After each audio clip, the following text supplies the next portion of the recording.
কিছু সম্পর্ক আল্লাহ নষ্ট করে দেন যেন আমাদের জীবনে নষ্ট না হয়। নিশ্চয়ই আল্লাহ উত্তম পরিকল্পনাকারী। ভাগ্যের উপরে কারো হাত নেই। সব কিছু পরিবর্তন করার মালিক একমাত্র আল্লাহ। কিছু কিছু আপনজন আছে যারা নামেই শুধু আপনজন, রক্তের বন্ধনের মানুষ হয়েও তারা কার্যকলাপ শত্রুর চেয়েও ভয়ঙ্কর। তাদের থেকে দূরে থাকো। যারা তোমাকে ছোট করে, যারা তোমাকে মিথ্যে বলে, যারা তোমাকে ব্যবহার করে, যারা তোমাকে অসম্মান করে, সব পরিস্থিতির সাথে নিজেকে মানিয়ে নিতে পারলেই জীবন সুন্দর। পাও বা না পাও, আল্লাহর কাছে চাও বন্ধ করো না। আল্লাহ যখন দেওয়া শুরু করবে তখন আল্লাহ শুকরিয়া আদায় করেও শেষ করতে পারবেন না। আমিন, মাশাআল্লাহ, আলহামদুলিল্লাহ। এই আসসালামু আলাইকুম, কেমন আছেন আপনারা সবাই? আশা করছি যে যেখানে আছেন সবাই অনেক অনেক ভালো আছেন। আমি এই যে ভেন্ডি ভাজিটা করে নিয়েছি, ভাত রান্না করে নিয়েছি। এটা কিন্তু কালকের ভিডিও, কালকের আজকের দুইটা মিক্স হয়ে গিয়েছে, অনেক গরম পড়েছিল তাই আপনাদের সাথে শেয়ার করতে পারিনি। এই যে আমি গরু মাংসটা আলু সুন্দর করে বসিয়ে দিয়েছি, মশলা টশলা সব কিছু দিয়ে। আর এই সাইডে আমি মাগুর মাছটা না অনেক কালো থাকে, অনেক ডলাডলি করেছি কিন্তু বাট হোয়াইট করতে পারিনি, কিছু করার নেই। তারপরে আমি সুন্দর করে, অনেক গরম ছিল, এই যে আদা রসুন আগেই ইয়ে করে রেখেছি, কাঁচামরিচ পেস্ট, তারপরে যে সব মশলা আপনাদের সাথে দেখাচ্ছি, টমেটো শেয়ার করছি। আপু ভাইয়ারা, আঙ্কেল আন্টিরা, এই যে বটবটি ছিল, আলু ছিল, ফ্রিজে নষ্ট হয়ে গিয়েছিল। আর অনেক গরম পড়েছে, সব কিছু নষ্ট হয়ে যায় তাড়াতাড়ি, তাই আমি সব কিছু অল্প অল্প করে করে শেষ করে ফেলছি। আজকে এই যে একটু পেস্ট দিয়ে, তারপর আদা রসুন পেস্ট দিয়ে হলুদের গুঁড়ো দিব, জিরে গুঁড়ো দিচ্ছি, এখন দিচ্ছি হলুদের গুঁড়ো, তারপরে সুন্দর করে মিক্স করে নিচ্ছি। অনেক গরম পড়ে, আপুরা প্লিজ তোমরা বেশি বেশি করে পানি খাবা, ভাইয়ারা বেশি বেশি করে পানি খাবা, শরবত খাবা, কারণ প্রচুর পরিমাণ গরম, কিচেনে তো ঢোকাই যায় না। আমি একটু ভিতরে, সেই ফুল ভিডিওটা কিন্তু আমি দেখাচ্ছি না, আমি ভিতরে আসছি আবার কিচেনে যাচ্ছি, ভিতরে আসছি আবার কিচেনে যাচ্ছি। এই যে এখন আমি টমেটোটা দিয়ে সুন্দর করে কাঁচামরিচ দিয়ে নেড়ে চেড়ে ভিডিওটা করা যতটা দেখতে আপনাদের কাছে সহজ মনে হয়, আসলে ভিডিওটা করাটা যে আপুরা করে তারাই শুধু জানে যে রান্না করা কত যে কষ্টের।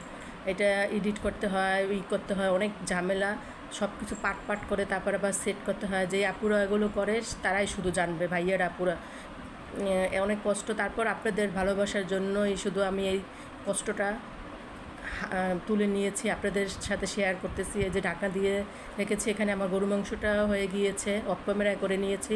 আর সব ভিডিও দেখাইতে গেলে দেখা যায় আমার 10 মিনিট না, আমার দেখা যাবে যে অনেক আধা ঘন্টার মতো লেগে যাবে। এই যে আমি ভাত প্লেটে নিয়ে নিচ্ছি, এটা কালকের ভিডিও, আজকের না। এই যে সব কিছু করে নিয়েছি, সব কিছু বাচ্চাদের আমি সব কিছু খাবো। এখানে আবার সন্ধ্যার সময় কি খাবে বাচ্চারা, কালকে কিচ্ছু করিনি তো। কালকে আমার বাসায় আবার সবসময় ফ্রোজন করে রাখি সব জিনিস, ওইটা বেজে দিয়েছি। আর বললেই সব কিছু করা হয় না, আসলে অনেক গরম, নিজেকেও তো বাঁচতে হবে। আগে নিজে ঠিক না থাকলে আমি আমার ফ্যামিলিকে কীভাবে ঠিক রাখবো? আগে আমাকে সুস্থ থাকতে হবে, তারপর আমার ফ্যামিলিকে সুস্থ রাখতে পারবো, তাই না আপু ভাইয়ারা? আপুরা ভাইয়ারা আপনারা তাই করবেন, শরীরের প্রতি যত্ন নেবেন, খেয়াল করবেন। এই যে আমি ডিম এখানে, এই যে এখানে আবার একটু আদা লবঙ্গ, তারপরে তেজপাতা, তারপর একটু আমার গাছে আবার এই যে লাগাইছিলাম তুলসী গাছের পাতা, একটু খুশখুশি কাশি হয়েছে আমার মেয়ের। এটা কোনো আমি প্রায় 1 ঘন্টার মতন ফুটিয়ে নিয়েছি, আদাটাকে থেতে করে নিয়েছিলাম। এই যে তেজপাতা সব কিছু আমি এখন এইটার ভিতরে চিনি না, মধু দিলে ভালো হতো, বাট আমার বাসায় মধু নেই তো, তাই আমি চিনি দিয়েই খাচ্ছি, তা না হলে তো খাওয়া যাবে না। 2 চামচ দিয়ে দিচ্ছি। তারপরে এটা খাবেন, এটা খাইলে আপনার গলার খুশখুশিটা কমে যাবে। এখন আমি এই যে চটপটির কালকে দেখানোর কথা ছিল কিন্তু বাট আজকে হয়ে গিয়েছে, কিছু করার নেই, সময়ের স্বল্পতার কারণে না, ওই যে গরমের কারণে আমি কিচেন থেকে চলে এসেছি। কারণ জীবন বাঁচানো ফরজ, আমাদের আল্লাহ বলেনি যে জীবন শেষ করে তারপর তুমি কাজকর্মে লেগে যাও, আগে জীবন বাঁচাও তারপর অন্য কিছু করো। এই যে আমার চটপটিটা আমি ফ্রিজে রেখেছিলাম, তারপর এখন গরম করে নিয়েছি, এই মশলাগুলো দিয়ে দিয়েছি। চটপটির মশলা আমার এখানে বেশি পরিমাণ, তার জন্য আমি বেশি দিয়েছি।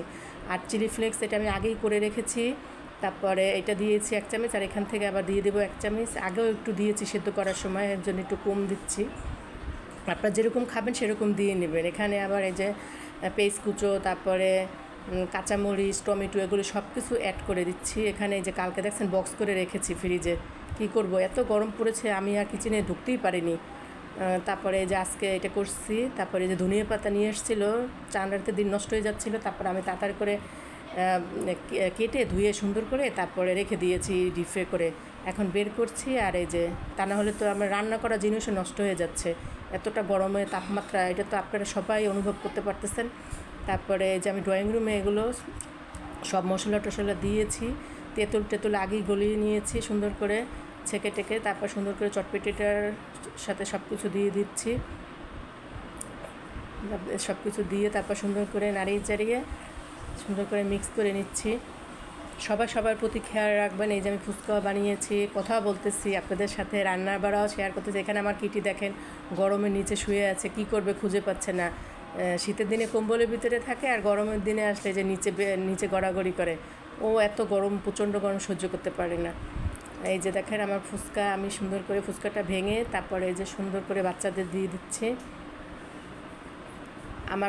আপনারা আমাদের জন্য দোয়া করবেন, আমি আপনাদের জন্য দোয়া করব। ভালো, এই যে এসি আসছি, বেডরুমে চলে আসছি, ড্রয়িং রুমে আমাদের এসি নাই, তাই আমি বেডরুমে চলে আসছি। যে এই গরমে এরকম খাওয়া যাবে না, মজা করে একটু খেতে হবে। যে কাছের কিংবা দূরের দেশ এবং দেশের বাইরে যেখান থেকে আমার এই ভিডিওটি দেখছেন, প্লিজ আমাকে লাইক, কমেন্ট, শেয়ার আর সাবস্ক্রাইব করতে ভুলে যাবেন না।